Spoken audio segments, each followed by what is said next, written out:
हर हर महादेव, जय भोलेनाथ। नमस्कार, मैं साधना पांडे मार्गदर्शन पे आपका स्वागत करती हूँ। तो आइए दोस्तों, आज की वीडियो में जो बहुत चर्चा का विषय है तुलसी विवाह, इसे जानते हैं। क्योंकि तुलसी विवाह को लेकर दुविधा बनी हुई है, लगातार मतभेद की स्थितियां बनी हुई है कि तुलसी विवाह कब किया जाए। कुछ लोगों के मतानुसार तुलसी विवाह 1 नवंबर को ही कर देना चाहिए, लेकिन आप स्वयं सोचिए, जब आप हरि को जगाएंगे नहीं, यानी कि तुलसी विवाह एकादशी उदया तिथि के अनुसार 2 नवंबर को पड़ रही है। काफ़ी ज़्यादा लोग 2 नवंबर को व्रत भी कर रहे हैं, परंतु कुछ लोग कह रहे हैं कि 2 नवंबर को व्रत करिए और 1 नवंबर को तुलसी विवाह करिए। तो देखिए, यहाँ पे सबके अपने अपने मत है, लेकिन एक चीज़ समझिए, आप बिना देव को जगाए यदि आप 2 नवंबर को तुलसी विवाह कर रहे हैं तो आप ठीक है, लेकिन 1 नवंबर को आप कर रहे हैं, 2 नवंबर को आप व्रत रख रहे हैं, तो बिना देव को जगाए आप तुलसी विवाह करेंगे कैसे? क्योंकि जब देव योग निद्रा से जगते हैं उसी के बाद तुलसी विवाह करते हैं। तो 1 तारीख वाली बात ये सोचिएगा ज़रूर। अब बारी आती है कि 2 नवंबर को उदया तिथि की हमारी देवोत्थानी एकादशी तो मिल रही है, परंतु 2 नवंबर को रविवार है। तो देखिए दोस्तों, मैं बार बार 2 या 3 वीडियो इस विषय में बना चुकी हूँ और बार बार आपको एक ही चीज़ बता रही हूँ कि आपको यहाँ तिथि विशेष का मान देखना है, दिन विशेष का मान नहीं देखना है। तिथि विशेष का मान देखना है और 2 नवंबर को आपको तुलसी विवाह करना है। 2 नवंबर को तुलसी विवाह होगा, हालांकि रविवार है तो रविवार का मान यहाँ नहीं देखा जाएगा, बल्कि आपको दिन विशेष का मान न देखकर तिथि विशेष का मान देखना है और 2 नवंबर को तुलसी विवाह करना है।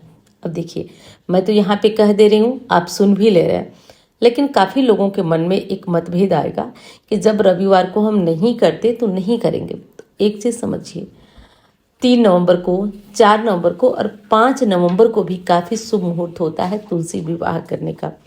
तो 2, 3, 4, 5 नवंबर को आप तुलसी विवाह आराम से कर सकते हैं, इसमें की कोई भी दुविधा नहीं है। ये चीज़ें स्पष्ट रूप से समझ लीजिए। और हाँ दोस्तों, वीडियो पसंद आए तो लाइक करिएगा और चैनल पे नए नए आए हैं तो आप चैनल को सब्सक्राइब भी कर लीजिएगा, ताकि इस तरह की जानकारी वाली वीडियो आपको मिल सके। और देखिए, तुलसी विवाह करने में कुछ विशेष ज़रूरतें होती हैं, जैसे शालिग्राम जी की आवश्यकता आपको होती है कि शालिग्राम जी के साथ ही तुलसी जी का विवाह रचाया जाता है। काफ़ी घरों में शालिग्राम जी नहीं होते हैं, शालिग्राम जी अर्थात ठाकुर जी काफ़ी घरों में नहीं होते हैं। तो ऐसी स्थिति में हम क्या कर सकते हैं? तो देखिए दोस्तों, ऐसी स्थिति में हम शालिग्राम जी को नहीं अपने घर में रखे हैं तो हम भगवान विष्णु की किसी भी प्रतिमा से, फोटो से, मूर्ति से उनका तुलसी जी का विवाह रचा सकते हैं। तो ये बात बिल्कुल स्पष्ट रूप से समझ लीजिए कि शालिग्राम जी के साथ ही तुलसी का विवाह होता है, परंतु हमारे पास नहीं है तो हम फोटो, मूर्ति या किसी भी भगवान की विग्रह से तुलसी जी का विवाह रचा सकते हैं। अब तुलसी विवाह कैसे करना है उसकी वीडियो चैनल पे पड़ चुकी है कि तुलसी विवाह कैसे करना है और कब करना है, ये तो मैं बता ही दी हूँ। कैसे करना है वो वीडियो मैं बना चुकी हूँ, तो आप उसे ज़रूर देख लीजिएगा। अब देखिए, जब कभी आप विवाह करते हैं तो जैसे बेटी का विवाह करते हैं, कन्यादान करते हैं, उसके बाद तुलसी को विदा किया जाता है।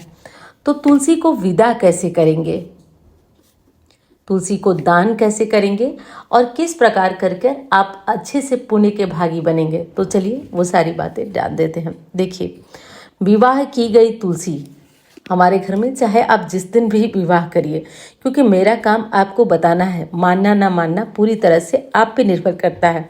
मेरा काम यही है कि आपको सही बता दूं और जो हमारे वेद शास्त्र पुराण कहते हैं उसके अनुसार बता दूं, या जो भी मेरा ज्ञान है उसके अनुसार आप बता दूं। मानना ना मानना आपके ऊपर है। तो आप विवाह चाहे जिस दिन भी करते हैं, विदाई करना मत भूलिएगा, क्योंकि सब कुछ ना इसी आधार पर निर्भर होता है कि आप जैसे बेटी का विवाह करके उन्हें विदा करना ज़रूरी होता है, वैसे ही तुलसी को विदा करना ज़रूरी होता है। तो आइए विदाई की बात करती हूँ कि कैसे और कब करेंगे विवाह। देखिए दोस्तों, अगर आप 2 नवंबर को तुलसी जी का विवाह करते हैं और 3 नवंबर को, 4 नवंबर को, 5 नवंबर को कभी भी करते हैं, तो विदाई आप 5 नवंबर की शाम को करेंगे।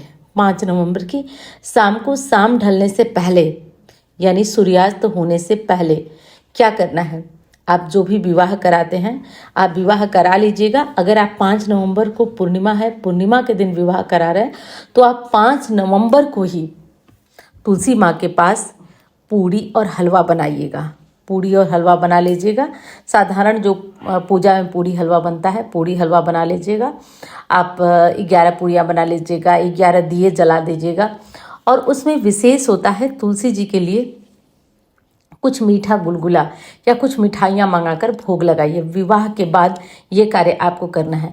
अब हम लोग भरेंगे तुलसी जी का आंचल, जिसको कि आप साधारण बोलचाल की भाषा में खोइछा भी बोलते हैं। तो कैसे आंचल भरेंगे, देखिए, जो चुनरी आप तुलसी जी को चढ़ाए हैं उसी चुनरी में थोड़ा चावल, कुछ फल, अगर फल बड़ा, मतलब तुलसी जी आपकी छोटी हैं तो बड़ा फल बांध देंगे तो तुलसी जी लटक जाएंगी, फिर टूटने का डर बना रहेगा। तो छोटी तुलसी जी हैं तो फल की जगह मूंगफली वगैरह भी उसमें बांध सकते हैं, किशमिश बांध सकते हैं। 1 रुपये, 11 रुपये आप तुलसी के दुपट्टे में तुलसी जी के बांध दीजिए और बांध कर वो उनका खोइछा हो गया। अब देखिए, अब ये ध्यान रखने वाली बात है कि तुलसी जी को हम विदा करना ज़रूरी है, क्योंकि हम तो उसी तुलसी की पूजा किए हैं और उसी तुलसी से आगे भी करने वाले हैं जिस तुलसी का विवाह किए हैं। तो विदा कैसे करें और करें या ना करें, तो देखिए दोस्तों, तुलसी को तभी विदा करिए जब कोई लेने वाला हो। तो दान आप तुलसी का जो खोइछा वगैरह है वो भर दिए। उसके बाद आप चाहें और पंडित जी हैं आपके यहाँ तो लेने वाले हैं तो आप उस तुलसी को पंडित जी को आदर के साथ दान करिए। कुछ दक्षिणा दे दीजिए, कुछ पैसे, कुछ कपड़े देकर तुलसी जी को दान करिए। ये कार्य कर लीजिए आप।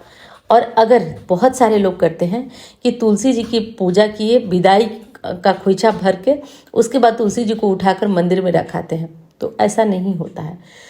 दान तभी दिया जाता है जब सामने वाला लेने वाला होता है, तभी उचित होता है। उचित यही होता है, क्योंकि गुप्त दान तो हम कर नहीं रहे हैं। तो हो सके अगर कोई लेने वाला हो तो आप उस तुलसी का दान करिए, और नहीं लेने वाला हो तो आप जो खोइछा की सामग्री है वो उसमें से कुछ जैसे कि पैसा वगैरह आप अधिक नीचे रखिए, यानी जो खोइछा में भरिए उसको उसी तरह छोड़ दीजिए। कुछ दिन में कीड़े मकोड़े खा जाएंगे और वो चुनरी की प्रसाद वगैरह भी गल कर ख़त्म हो जाएगा। तो आप उसी तरह रखने दीजिए और उसी तुलसी का आप पूजा कर सकते हैं। फिर दान के चक्कर में आप मत पड़िए कि उस तुलसी का आपको दान करना है, तो ऐसा मत सोचिए। दान आप नहीं करके भी अपना काम चला सकते हैं, कोई ज़रूरी नहीं है। और अगर कोई लेने वाला है तो आप तुलसी को दान भी कर सकते हैं, और नहीं लेने वाला है तो आप इसी तरह से, क्योंकि देखिए हर कोई तुलसी लेने वाला मिलता नहीं है। तो ऐसे स्थिति में हम उसी तुलसी की पूजा करते हैं, आराधना करते हैं, और जो खोइछा में बांधे हैं उसी तरह बांध करके लटकाए रहते हैं। और प्रतीक स्वरूप हम तुलसी की विदाई कर देते हैं। पूड़ी हलवा बना करके उनके आंचल में थोड़ा थोड़ा सामग्री भर करके कुछ पैसे डालकर हम उनकी विदाई कर देते हैं, आरती वगैरह कर देते हैं, विदाई का भाव कर देते हैं। क्योंकि देखिए, चाहे नवरात्रि हो गई, चाहे दिवाली हो गई, चाहे कोई भी चीज़ हो, हम देवता को विदा कहाँ करते हैं, हम तो भाव से ही उनको बुलाते हैं और भाव से ही उनको विदाई करते हैं। तो भाव से ही हम यहाँ पे तुलसी को विदा कर देंगे। इसी भांति हम अपना कार्य कर देंगे। तो 1 या 2 नवंबर वाली दुविधा भी आपकी ख़त्म हो गई। तुलसी की विदाई कैसे करें वो भी आपकी ख़त्म हो गई। अब देखिए, पूजा के बाद जो सामग्री होती है, जैसे तुलसी जी के विवाह में हम उनको श्रृंगार करने के लिए साड़ी, चूड़ी, मेहंदी, महावर जो भी हमसे बन पड़ता है सब चढ़ा देते हैं हम। अब देखिए, वो चढ़ाई हुई सामग्री को आप क्या करेंगे, तो देखिए, अगर आप चढ़ाई हुई सामग्री से कुछ सामग्री आप अपने लिए अवश्य निकालिए, क्योंकि वो प्रसाद है तुलसी जी का। तो कुछ सामग्री आप अपने लिए निकालिए और कुछ सामग्री को आप ब्राह्मण को दान दे दीजिए। इतना तो आप दान दे ही दीजिए। कुछ सामग्री को आप ब्राह्मण को दान दे दीजिए, इतना कर लीजिए आप। और कुछ सामग्री आप अपने लिए भी ज़रूर निकालिए, क्योंकि माँ का प्रसाद है, तो उसे भी आप अपने लिए अवश्य निकालें। और हाँ दोस्तों, वीडियो पसंद आए तो वीडियो को लाइक करिएगा। चैनल को आपने सब्सक्राइब नहीं किया तो ज़रूर कर लीजिए, ताकि मेरा भी हौसला बढ़ता रहेगा। और एक चीज़ और कहना चाहूँगी, कमेंट बॉक्स में हर हर महादेव ज़रूर लिखिए। मैं मिलती हूँ अब अन्य वीडियो में।